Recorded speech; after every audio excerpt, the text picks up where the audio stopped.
during the release of Topps 2025 Chrome Football, they had Tom Brady come out and do some sort of box opening or something. And it broke my heart. Let's watch Tom Brady go over the cards that he wants in his PC. One of my favorite young quarterbacks. Oh boy. Jaden Daniels. This is staying in my collection. PC. This is the case hit. The people off camera are going crazy, and Tom is just sitting there thinking, oh yeah, man, it's Joey B. It's because it's Joey B. Will Anderson Jr. God, look at this. This pack's absurd. No way. Oh, We got God. $2.50. Nice. Amazing. PC. And it shows off some other garbage. Now, let's take a look at some of the prices of some of the things that have sold here. Can we talk for a minute about these Josh Allen autograph prices? You can pick up his rookie auto for the same price that you can pick up a blue auto in this that are selling for those are to $150, and that's a 8th year Josh Allen. People seem to be acting like football cards did not exist prior to last Wednesday, and that is simply not true. We are trying to retcon this Panini era that lasted for 10 plus years, and it's crazy to me. There's literally people acting like we just haven't had football cards, and that's not true. Yeah, exactly. Exactly, Run Good. Run Good always tells us straight from the hip. I'm glad to see that. He's probably one of the breakers that's going to get screwed the most in this because he's not part of the Fanatics regime. But what I'm going to do now is I'm going to let Geoff Wilson and Scottie B from Scottie B Cards talk to you about their experience at the Topps Industry Conference. We just completed the first day of the Topps Industry Conference and we learned some pretty interesting stuff. So Topps excited. talked a lot today about the importance of the collector in everything they're doing. And they talked about wax prices and their concern that sealed products at times are becoming too expensive and unsustainable on the secondary market. Everyone always says, well, I'm broke. I'm like, okay, that's, actually not great. It's just, everyone just thinks it's annoying. No one laughs. Like, and at the prices here, you're going to crush. And the prices are ridiculously good. Some of these spots, I don't want to say the G word, but are almost G word that you can't lose because it's so cheap. So Topps is really expanding. I think they're really trying to get to the collector more, which is why they invited those, individuals that create content to kind of get that information out. First speaker of the day was Mike Mahan, who's the CEO of Fanatics Collectibles. So he's in charge of Topps. He's in charge of the entire, unit in which all of the, Fanatics collect, Fanatics Authentics, all of the things that Fanatics is doing in the collectible space all roll up underneath Mike Mahan, right? And he introduced the theme, the joy of collecting, during his opening talk. And he talked a lot about things that he believes Topps is doing to really push that joy of collecting. I'm already saying, fine, I wave the white flag. I'll lose This is only for thousands Miami. of dollars. That's one thing. Yeah, for Miami here. Only for Miami here. If you then say, will you lose a few more $1,000? That's ridiculous. But right off the bat, it was clear from him introducing that as a theme that there was going to be a lot of emphasis on collectors and collecting and growing the ecosystem of collectors and growing the ecosystem of collectors and growing the ecosystem of collectors. Every single one's a Topps employee and every single one talked about their collecting journey. So it showed them as kids with their collections and what they collected, how they got into cards. So they're definitely focusing on the collector. I'm Zona from East West Sports Cards. We run massive breaks all day, all night. You come in and you watch them and you feel that community that we've built. You never know who's gonna pop in or maybe rip with us. We've had baseball draft picks, ex-NFL athletes. We even had AJ and Big Justice come break with us. And man, they brought the boom. When you're coming into our room, you're getting transparency on pricing, costs, we'll hook you up when we can on stuff. If you love cards, get on Fanatics Live, come rip with East West, join the community, and have some fun.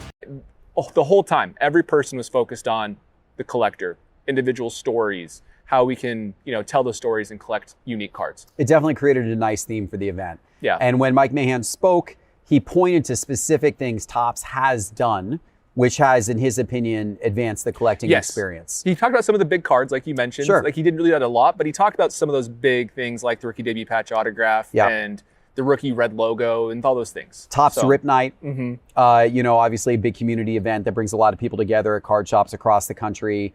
But in every single pack, you got a checklist card. And keep in mind, they're handing these out like candy to all the little kids, Like handing candy. them out to the adults, everyone there. And it's a $15 off your first break spot on Fanatics Live. So I was like, you know what? I'll give it a shot. $15 off, what the hell? Why not? And made an account. You know, didn't have to verify my age or anything. They just kind of asked for a phone number. And then I got on, you know, it's typical, you know, a bunch of 20-year-old frat bros. They all just watched Wolf of Wall Street maybe one too many times. They're sitting there listening to really bad music. They all got their hats on backwards. And, you know, they're all hyping it up. Like, the funny thing was they were trying to fill break spots. No age verification, nothing. And it's a $15 voucher to enter into your first break. So, Topps Hobby Rip Night is advertised as an event for kids. It is. I went on their Instagram.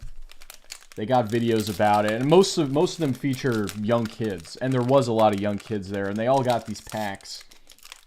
And all I'm thinking is does that not kind of bother you guys?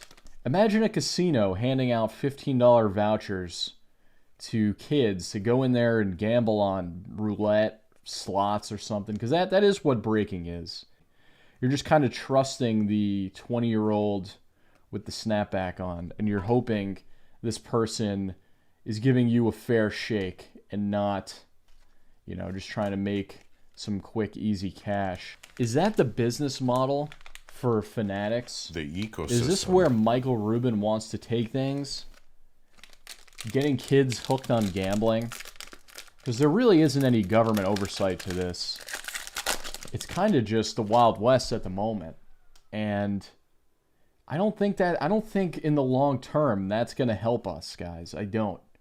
And a lot of these people on here are getting paid by Fanatics Live, whatnot, you know, you name it, whatever breaking company. And I just never vibed with that. I really didn't. I mean, it's disingenuous to think they don't sell it to kids. Take a guy like Geoff Wilson. You know, good dad. Say what you will about his card takes. Say what you will about Cards HQ, all that. Guarantee you he would never let his son go into a break. But will he call out a guy like Michael Rubin for making a hobby rip night, marketing it to kids, and then handing out these $15 vouchers to Fanatics Live to said kids?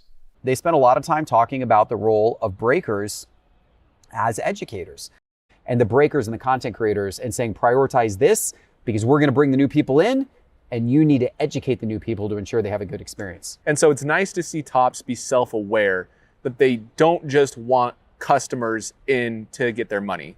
It didn't feel that way. They want to create a collecting environment, which is why they want to give all these different materials. And apparently, I wasn't aware of this because I'm not a breaker, but they provide like these really in-depth sheets to breakers before every release where they can look through and see every single card, kind of like see the big hits and why, and like they really explain it well. Hey, Paul, pierce my nipples like I'm his girlfriend. I think if I have a daughter, I'm going to have her pierce them at 6 years old. It's a good we age have to do it. Anthony and De'Aaron Fox. Is that all right? It's a good age. That's a good age, right? Emotion 6 years old, pierce them up early. Get her pierced up early. Just do it at birth. You know what I'm saying? They won't even feel at it. birth. Hey, why not, G-Hood? Why not? Redemption, be Curry, be Luca. We have Russell, Grady for Fungus. Keontae's going crazy, wow. And a Victor Weaponanas is at number 3. I hope my daughter has some calcium cannons. Is that allowed? Is that number 3? Can we team bag that number 3? I really hope she does. Here we go. Where's Rookie ticket red. TJD. Why can't I say that? What? I mean, you could say it. What do you mean? There's nothing wrong with I saying want to it. get a nice little OnlyFans, pay for me and Mama's Christmas. I mean, yeah. You know what I'm saying? Think about it. If, all you need is a couple milkers. if she, you know, what I'm if they're saying? fully naturally developed, you won't have to pay for them later on. you know? Exactly. It only saves you. I'm gonna pay for them either way. We have Sabonis. What Topps is focused on that they believe is going to continue to grow the collector ecosystem, And they have definitely multiplied the number of collectors. Yes. I mean, we're seeing it right now in the market. Like, the sports cards are as hot as they have ever been. The reception of collectors, I mean, we see it all over the place, and it's just great to hear how much it's growing. They want to make it a good, healthy collecting environment. Cardlines just broke another big story about a sports card scandal shaking the hobby. Casey's Cards, a well-known hobby influencer, has been exposed for secretly working with Filth Bomb Breaks, which is one of the big Fanatics Live breakers. She was working for them while acting like a normal customer, and therefore misleading her followers. She's been showcasing lucky pulls that she got from the company for months now. But collectors have a problem with these statistically improbable pulls, and it points to a potential box distribution manipulation that's been going on behind the scenes. Casey's gone quiet online. Critics are calling out deceptive marketing tactics from both parties, and we've heard some collectors even talking about federal investigations. Breakers are going to be providing the knowledge and information, the entertainment, the hype, and content creators provide the hype and information, education to the collector, and how the collector ecosystem is a huge part to the executives at Fanatics. So if Topps is only going to get paid off once to sell one box, they're not down with that. Create a first wave where we sell at manufacturer retail price or suggested retail price. We create a short wave of that, create a lot of hype. Then we ship those boxes and profit share with Dave and Adams and Blowout. So when they have something for $12.99, well, Topps is profit sharing off of that.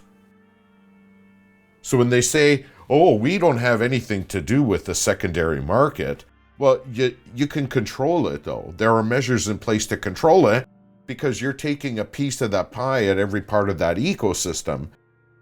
But now that they've limited distribution to the main key players in the game, they can be part of that percentage, that cut from the aftermarket. And then with those high box prices, now we could justify the cost of break spots on Fanatics Live. So if you're sitting here telling me that Fanatics doesn't love the high box prices, well, they're making money off of each part of that ecosystem. One box can turn into multiple revenue streams.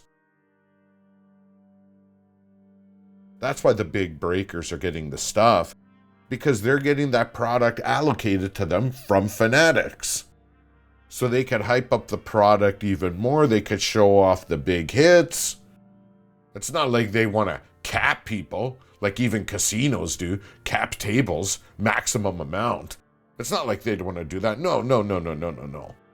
It's not like Fanatics is going to tell the breaker that opened up 50 cases that day to keep the pricing level and cap it at a certain amount for break spots, because we want to help in that ecosystem of the collector.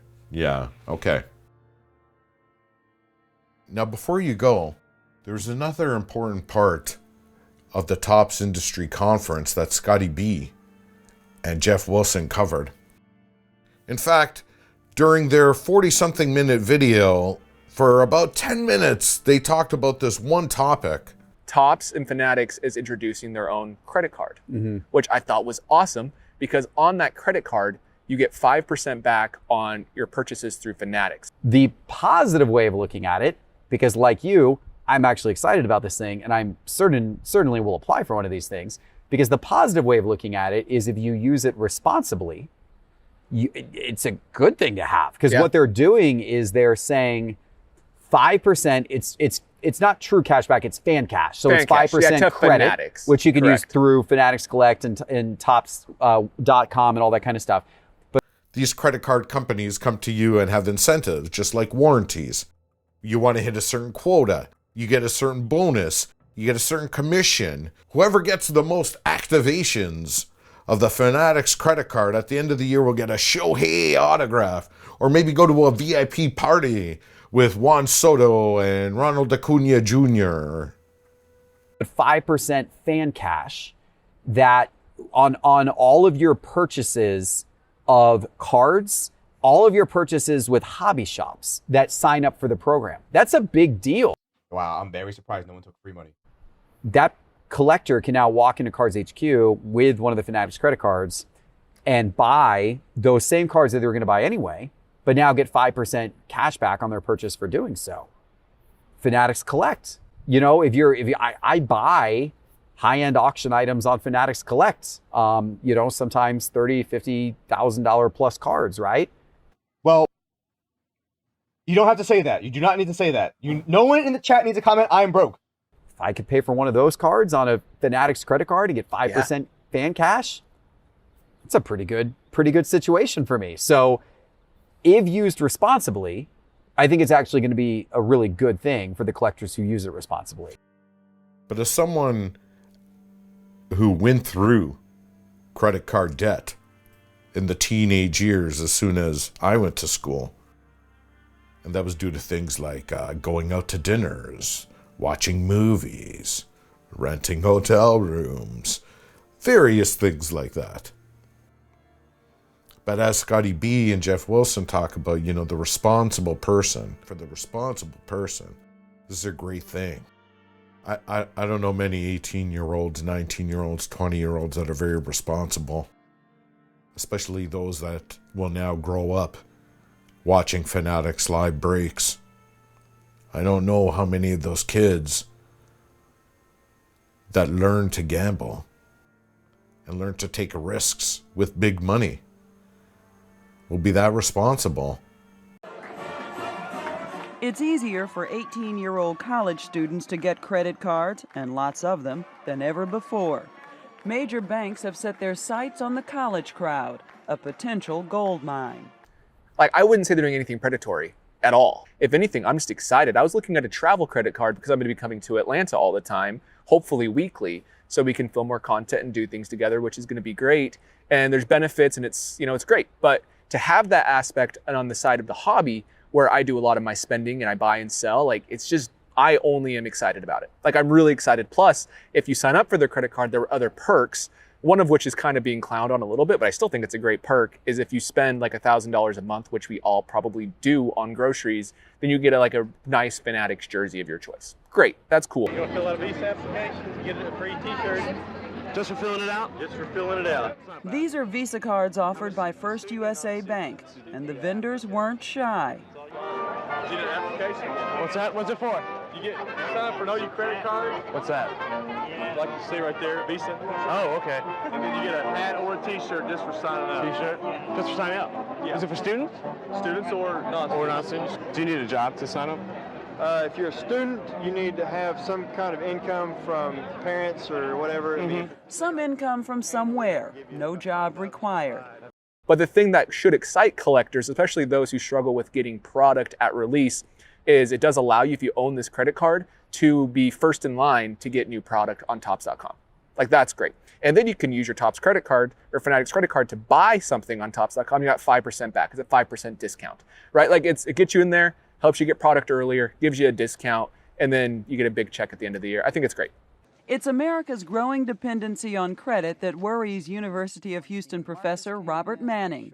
An expert on consumer debt, Manning says banks are all too eager to help college students catch up with debt-ridden baby boomers. The students are the only market that isn't saturated. The only market left untapped at this moment. Every year, you're talking about anywhere from 25 to 35% new students arrive on campus. That is a marketer's dream. Well, the student one's different. But the banks aren't the only ones who stand to collect. There's a reason these vendors can set up right in front of the stadium at Oklahoma. So does the university get a cut of the money? I would think they had to pay them something to use their logo. To use the logo. Pay them something? Try $13 million. I think there's just only a benefit for collectors because you can get credit cards anywhere, but now we have the opportunity to benefit from it in the hobby. So that was exciting. That's probably the biggest news, I would say, of the day, like actual news. But I was impressed with them today, very much focused on collectors, the collector's journey. I always had this thing that if I got up in the morning and his car was in the driveway and the door to his room was closed and he was home and safe. So I knocked on the door and he didn't answer. And I thought that was strange. And then so I knocked again and I opened the door and he had hung himself in the closet. And the car was home and the door was shut and he wasn't safe. By the time he took his life at age 22, Jan O'Donnell's son, Sean Moyer, was deep in debt and desperate. It just didn't occur to me that you would give a credit card to an 18-year-old who was at that time making minimum wage. And I never thought that he would end up with, I think it was 2 Visas, a Discover, a MasterCard. When he died, he had 12 credit cards.